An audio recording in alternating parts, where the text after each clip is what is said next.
Okay. Topic भाई आज का काफी अच्छा टॉपिक है।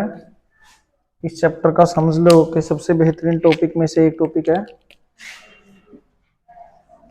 ठीक है, कोशिश करेंगे कि आपको समझ आ जाए। और अब तो पीछे पंखा की भी टेंशन नहीं है, आगे आ जाओ, थोड़े से आगे आ जाओ।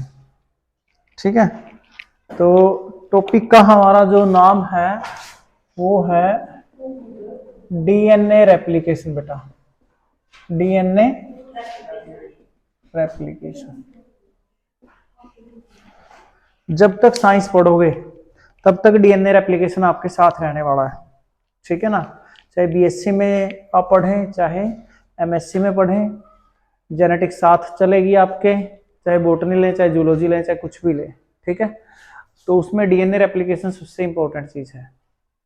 पहले डेफिनेशन डीएनए रेप्लिकेशन की डेफिनेशन कल बताई थी, अगर ध्यान हो तो।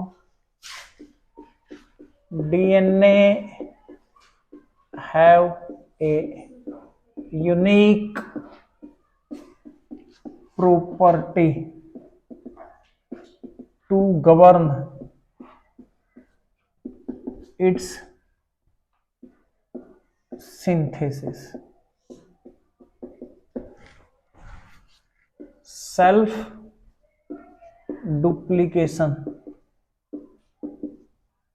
of DNA is called DNA replication। बेटा समझ आ गई डेफिनेशन। डीएनए की एक खास प्रॉपर्टी क्या है कि it can govern its own synthesis. एक दूसरी बात, self duplication of DNA is called DNA replication. तो ये एक तरीके से डेफिनेशन है। अगर हम देखें कि भाई ये कहां पर हो रही है, time and site of DNA replication, ये भी आपको अच्छे से पता है कहां होती है। ये होती है न्यूक्लियस में। कहां? न्यूक्लियस में। कब होती है? एस फेज में, S phase of cell cycle. दो चीजें समझ में आ गई हैं अच्छे से। पहला इसकी डेफिनेशन है, दूसरा इसका टाइम एंड साइट है। अब सबसे महत्वपूर्ण चीज ये है कि डीएनए रेप्लिकेशन जो प्रोसेस है, जिसके अंदर इतने सारे साइंटिस्टों ने वर्क किया, जब बताया कि डीएनए क्या है, आपका जेनेटिक मटेरियल है, फिर बताया कि कैसे होगा, semi conservative mode of replication के बारे में बताया, एक्सपेरिमेंट इतने सारे हुए। तो अब हम फाइनली डीएनए रेप्लिकेट कर रहा है। तो इसमें सबसे पहले हमें दो चीजें देखनी पड़ेगी। एक तो एंजाइम्स कौन कौन से यूज होंगे। ठीक है, एंजाइम्स कौन कौन से यूज होंगे।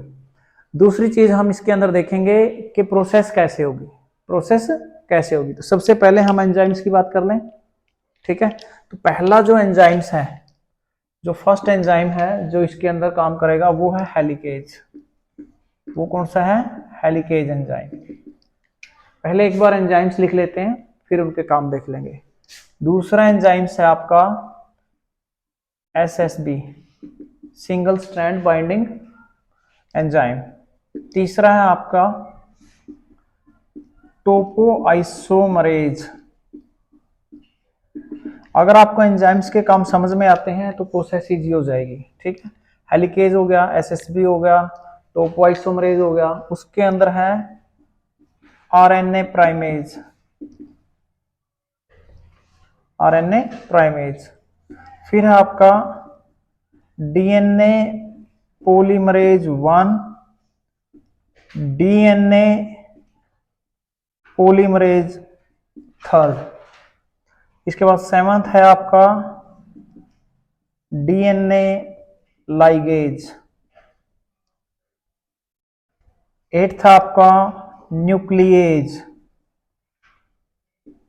और 9th है आपका फॉस्फोराइलेज। ये सभी एंजाइम्स इसके अंदर काम आएंगे, सभी एंजाइम इसके अंदर काम आएंगे। जो हेलिकेज एंजाइम क्या करेगा? Unwind the helix. जो आपका हेलिक्स बना हुआ है, डबल हेलिक्स जो स्ट्रक्चर है उसमें सबसे पहले हेलिकेज एंजाइम क्या करेगा, अनवाइंड करेगा, हेलिक्स को खोलना शुरू करेगा। एसएसबी क्या करेगा, SSB prevent the chain to rewind or stable the single strand। Topoisomerase क्या करेगा, the torque generated at the time of separation of chain is stabilised by topoisomerase. इसको आप ऐसा समझ सकते हो जैसे रस्सी होती है ना, रस्सी, ठीक है, रस्सी इस प्रकार से जब ये खुलती है तो यहां पर एक टेंशन जनरेट होती है, ठीक है ना, इकट्ठी सी हो जाती है, तो उसको आप बोल सकते हो कि टोपोआइसोमरेज क्या करेगा, stabilise the torque generated at strand. RNA primase क्या करेगा बेटा, आरएनए प्राइमेज क्या करेगा, आरएनए प्राइमर बनाएगा, आरएनए प्राइमर। आरएनए प्राइमर क्या करता है, it starts the elongation of chain. जो चेन, नई चेन फॉर्मेशन होगी तो डीएनए पॉलीमरेज 3 का काम है, बट डीएनए पॉलीमरेज 3 स्टार्ट नहीं कर सकता। प्रोसेस को स्टार्ट करने के लिए आरएनए प्राइमर चाहिए, ठीक है। वो न्यूक्लियोटाइड ऐड तो कर सकता है बट स्टार्ट इसको करने के लिए कोई ना कोई चाहिए। डीएनए पॉलीमरेज क्या करेगा, remove the RNA primer, RNA primer को हटाएगा। क्लियर है। डीएनए पॉलीमरेज क्या करेगा, synthesise the chain, synthesise the chain और इलोंगेशन ऑफ और add on the nucleotide, nucleotides को चेन के ऊपर एड ऑन करेगा। ओके, उसके बाद डीएनए लाइगेज क्या करेगा, डीएनए लाइगेज क्या करेगा, it joins the Okazaki fragments. ये ओकाजाकी फ्रेगमेंट्स क्या होंगे, ये अभी जैसे डीएनए रेप्लिकेशन पढ़ेंगे वो मैं आपको बताऊंगा, ठीक है। इसको ग्लूइंग एंजाइम भी कहते हैं। क्या कहते हैं, ग्लूइंग एंजाइम। ग्लू का मतलब ही क्या होता है, जोड़ना, चीजों को जोड़ना।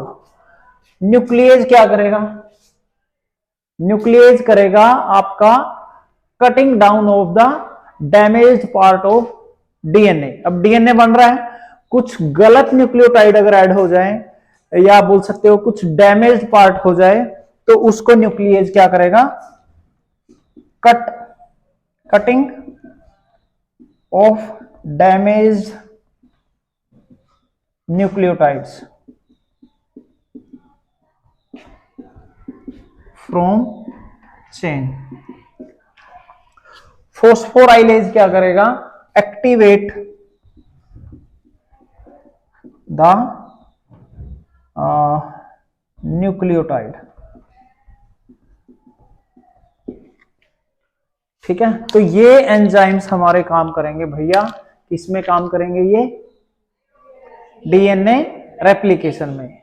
डीएनए रेप्लिकेशन की डेफिनेशन मैंने बताई, self duplication, time and site मैंने बताया, न्यूक्लियस एंड एस फेज। उसके बाद हेलिकेज ने क्या करना है, अनवाइंड द हेलिक्स, ठीक है। जो आपका हेलिकल स्ट्रक्चर है, हेलिकल स्ट्रक्चर आपका इस प्रकार से है। मान लो कि ये स्ट्रक्चर हम बनाते हैं यहां इस प्रकार से, इस प्रकार से।